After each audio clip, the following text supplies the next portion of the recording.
আসসালামু আলাইকুম। এইখানে প্রায় ১৬টি কলম। তো ৫,০০,০০০ টাকা টোটাল খরচ মিস্ত্রি মজুরি ছাড়া।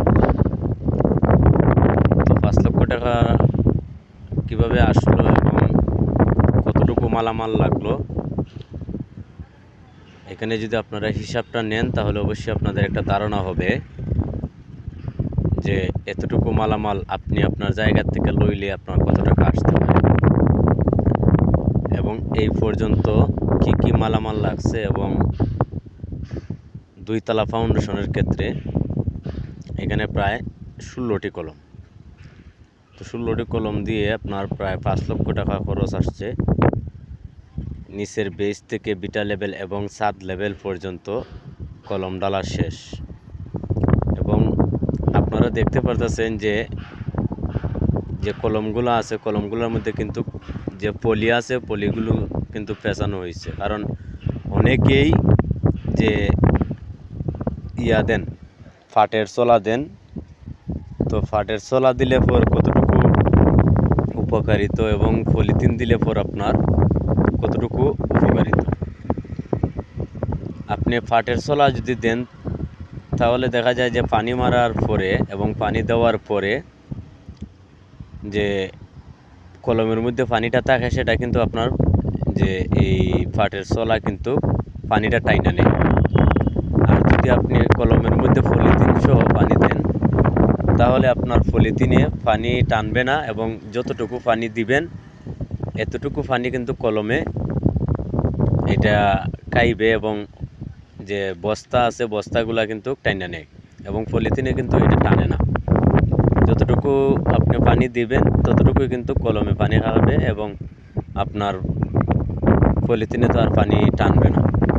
তো উপকারিতা হলো আপনার যারা নতুন করে করবেন এই পলিথিনগুলা দিলে পরে অবশ্যই আপনার একটা উপকার হইব যে পানির ক্ষেত্রে পানি যতটুকু দিবেন ততটুকুই কিন্তু পানি আপনার কাজের মধ্যে লাগবে, পানিটা কিন্তু নষ্ট হবে না।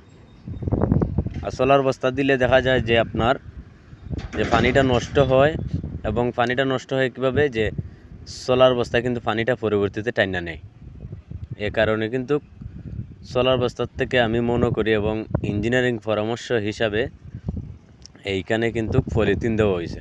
তো পলিথিন অত্যন্ত ভালো এবং ভালো যার যার জায়গার থেকে আপনি আপনার মতো কিভাবে রাখবেন সেটা আপনার ইচ্ছা। এবং ওইখানে কিন্তু সম্পূর্ণ কলমের মধ্যে কিন্তু পলিথিন দেওয়া হয়েছে।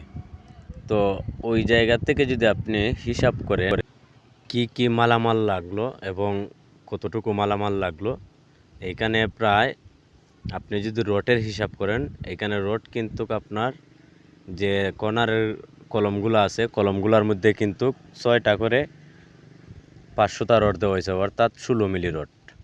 এবং যে মধ্যের যে কলমগুলো আছে কলমগুলোর মধ্যে কিন্তু 8টা করে দেওয়া হয়েছে, 16 মিলি দেওয়া হয়েছে 6টা করে এবং 12 মিলি দেওয়া হয়েছে 2টা করে, অর্থাৎ 8টা করে মধ্যের কলমের মধ্যে কিন্তু রডগুলা দেওয়া হয়েছে।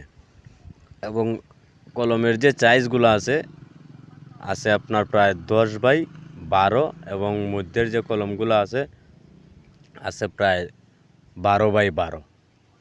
তো ওই জায়গার থেকে যদি আপনি হিসাব করেন এতটুকু কাজের উপরে কতটুকু মালামাল লাগলো, যে রডের যদি হিসাব করেন প্রায় 2.5 টন রডের প্রয়োজন হয়েছে নিচের বেস থেকে ছাদ লেভেল পর্যন্ত। এবং আপনি যদি সিমেন্টের হিসাব করেন প্রায় 210 ব্যাগ সিমেন্টের প্রয়োজন হয়েছে এই পর্যন্ত কাজের।